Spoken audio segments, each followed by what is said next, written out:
최근 정부가 GTX 추진단을 꾸리면서 GTX D 노선이 속도를 낼 것이라는 기대가 커지고 있습니다. 사업의 빠른 추진을 위해서는 행정 절차를 간소화해야 한다는 주장도 나옵니다. 계양구 효성도시개발 사업 대상지에서 강제 집행 시도가 있었던 것으로 확인됐습니다. 인천시는 시행사의 보상 대상에 대한 유권 해석이 나오기 전까지 강제 집행을 미뤄줄 것을 요청했습니다. 부천시의 시 승격 50주년을 앞두고 부천의 과거를 돌아볼 수 있는 특별전이 열렸습니다. 지리뿐 아니라 풍속, 산수 등 당시 지역의 정보를 화폭에 담았습니다. 코로나19의 장기화로 많은 시민들이 피로를 호소하고 있습니다. 김포에서 지친 시민들을 위한 미디어 아트 전시회가 열렸습니다.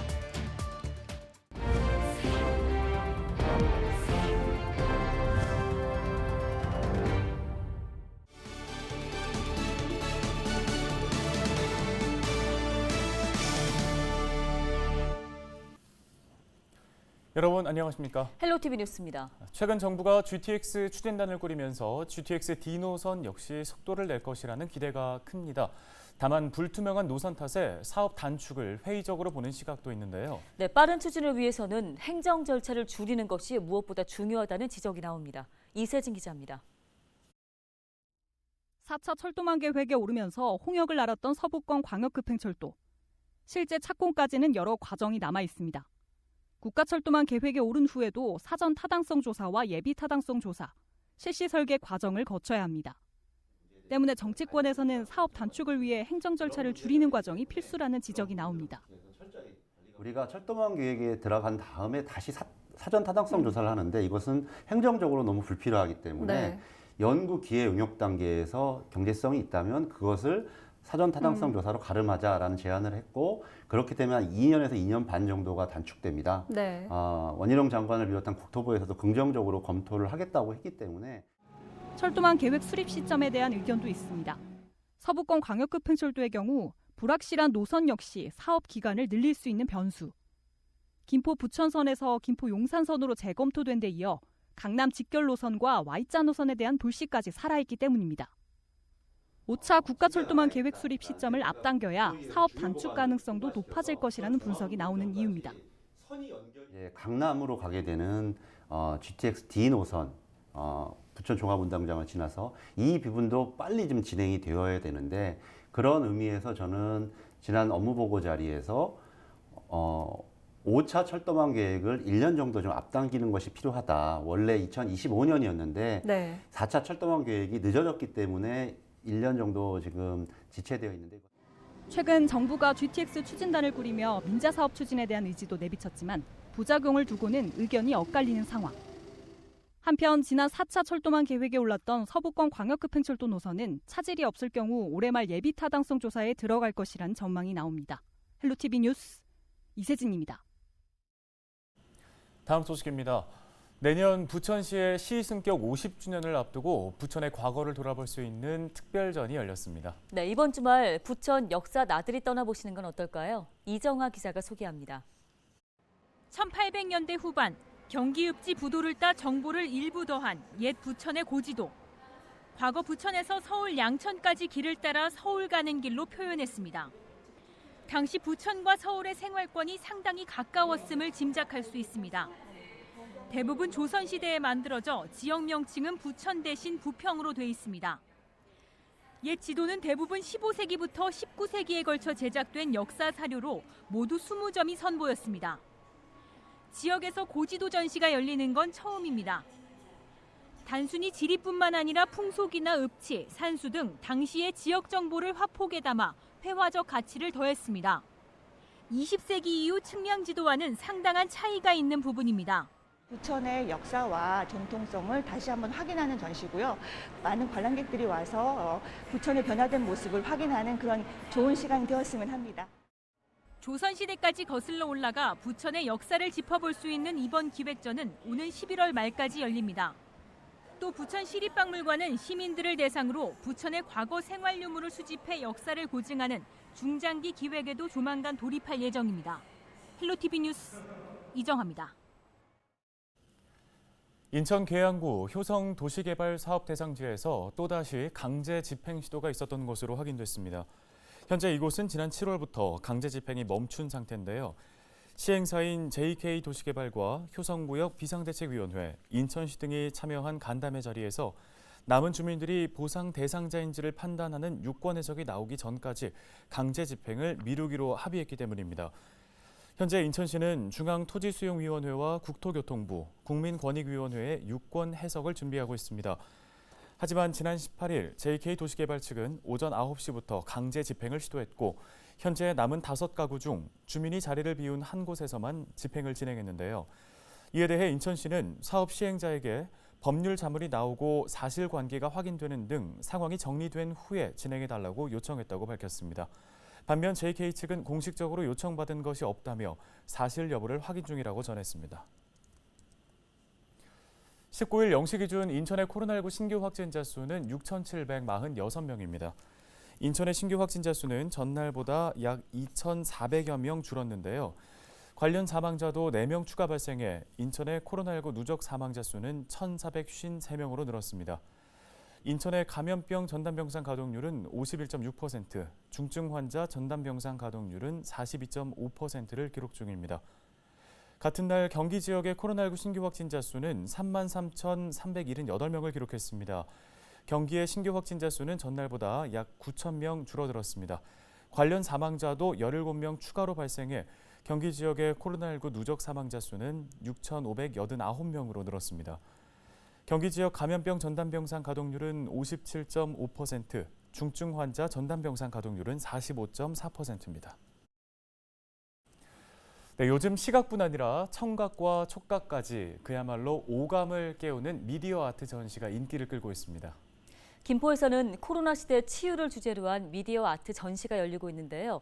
우리 동네에서 만나는 예술의 세계 잠시 감상해 보겠습니다.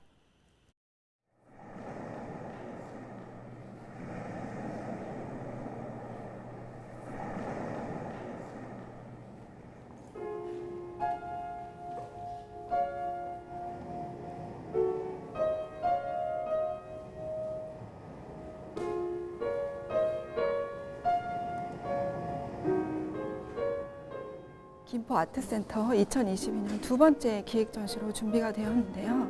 치유의 빛이라는 주제로 전시를 기획을 했습니다.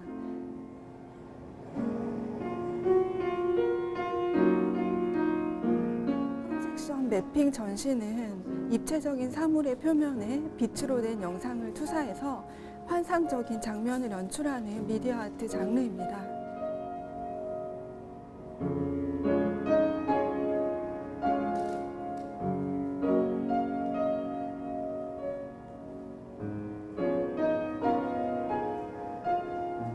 시각과 청각과 그리고 촉각까지 모두 느끼시면서 전시를 관람하시면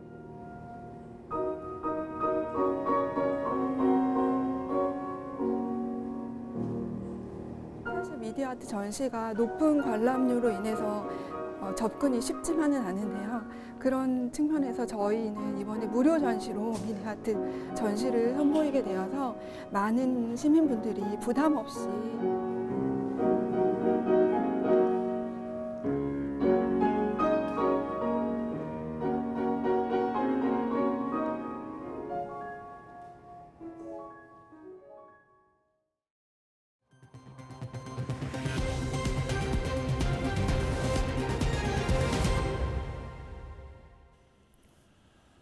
집중호우가 내릴 때 특히 산간 계곡은 사고 위험성이 높아집니다. 순식간에 불어난 물이 금세 급류로 바뀌기 때문인데요. 네, 갑작스러운 폭우에 어쩔 수 없이 피해가 나는 경우도 있지만 미리 대피를 했더라면 하는 안타까운 일도 적지 않습니다.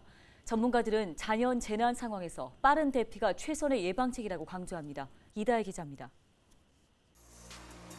정체전선이 중부지방에 머물며 집중호우를 쏟아부은 지난 9일 시간당 최대 80mm에 달하는 강한 비로 강원도 영월 평창강 수위는 급격히 높아졌습니다. 강 건너 마을로 들어가는 잠수교가 거의 잠긴 상황에 승용차 한 대가 무리하게 진입합니다. 결국 강 한가운데 차가 멈춰섰고 운전자만 가까스로 탈출했습니다. 차량은 거센 물살에 힘없이 떠내려갑니다. 자칫 인명사고로 이어질 수 있는 아찔한 순간이었습니다. 실제 인명피해가 발생한 안타까운 사고도 있었습니다. 지난 9일 오후 2시 40분쯤 강원도 영월 동강에서 래프팅을 하던 50대 여성이 강물에 빠져 숨졌습니다. 불어난 강물에 보트가 뒤집힌 겁니다. 이날 해당 지역에는 호우경보가 내려졌지만 행정당국이나 래프팅 업체, 관광객 모두 위험성을 제대로 인지하지 못한 사고입니다. 급작스런 폭우로 캠핑장이나 야영장에 발이 묶인 사례도 잇따랐습니다. 강원도에서만 100명 넘게 고립됐다가 구조됐습니다. 국지적인 집중호우가 내릴 때에는 가급적 불필요한 외출은 삼가해야 되고요. 산과 계곡에서 야영하는 분들은 갑자기 1m 이상의 계곡물이 불어날 수가 있습니다. 그래서 비가 많이 올 때는 특히 산과 계곡에서 야영객들은 미리 대피를 하는 게 좋겠고요. 비가 내릴 때뿐 아니라 큰 비가 지나간 뒤에도 위험은 계속될 수 있습니다. 지난 10일 새벽 거대한 산사태가 뒤덮은 강원도 횡성군의 한 마을. 전날 밤까지만 해도 별다른 징후가 없었는데 주민들이 자는 사이 골짜기마다 토사가 무너져 7가구 주민 8명이 불안에 떨었습니다. 앞서 이틀간 내린 비로 이 지역에는 산사태 주의보가 내려져 있었습니다. 사실 비가 많이 와서 피난을 갈까 생각했는데 어제 일기예보상에는 밤에 이렇게 많이 안 오는 걸로 나오더라고요. 그래서 뭐 산사태까지는 생각을 안 했고 그냥 자고 있었는데 이제 살펴보니까 산사태가 전부 다 밀고 내려간. 전문가들은 자연 재난의 징후를 사전에 알기 어려운 만큼 위험 지역 주민들의 신속한 대피만이 최선이라고 강조합니다. 사실은 있긴 있는데요. 그게 일반인들이 판단하기 쉽지는 않아요. 네. 최소한 물건만 가지고 빨리 대피하시는 게 최선이죠, 뭐. 순식간에 삶의 터전과 소중한 목숨까지 앗아갈 수 있는 자연재난. 모두가 경각심을 갖고 대처법을 숙지해야 하는 이유입니다. 헬로티비 뉴스 이다혜입니다. 인천시가 집중호우로 피해를 입은 시민들을 위해 지방세 지원 대책을 마련했습니다. 우선 인천시는 이번 집중호우로 자동차와 건축물 등이 파손돼 2년 이내에 대체 자산을 취득할 경우 취득세를 면제할 방침인데요. 또한 침수 피해로 자동차를 사용할 수 없게 된 경우 파손일 또는 침수일로부터 자동차세가 면제됩니다. 특히 취득세 등 지방세 납부 기한을 최대 1년 연장하기로 결정했습니다. 지방세를 감면받고자 하는 시민은 거주지역 주민센터에서 피해 사실 확인서 등을 발급받아 등록지 관할 군구 세무부서에 제출하시기 바랍니다. 인천시가 오는 22일 인천 이음 제도를 평가하고 이에 대한 개선 방안을 마련하기 위해 시민 대토론회를 엽니다. 토론회에서는 양준호 인천대 경제학과 교수, 송경호 한국조세재정연구원 부연구위원이 주제 발제에 나서는데요. 이후에는 소상공인단체 대표와 인천시 관계자, 시의원 등이 시민들과 함께 토론을 진행할 예정입니다. 이번 토론회는 인천 언론인 클럽의 요청으로 마련됐습니다. 최근 인천 지역 시민사회는 예산 문제로 인천 이음 캐시백 지급 요율이 축소된 가운데 인천 이음의 성공적인 안착을 위한 대책들을 요구해온 바 있습니다. 부평구가 최근 구청 중회의실에서 부평 5동 안심마을 조성사업 추진 상황 보고회를 열었습니다. 부평 5동 안심마을 조성사업은 부평 5동 일대 환경을 개선하는 사업입니다. 부평구는 지난 5월부터 주민설명회 등 주민협의체 활동을 통해 지역 맞춤 사업을 발굴했는데요. 보고회에는 부평구 관계자와 자문위원, 경찰 등이 참석했습니다. 참석자들은 사업 지역 내에 도로 표지 강화와 가스 배관함 설치, 필로티 주차장 개선 방안 등 의견을 내놓았습니다.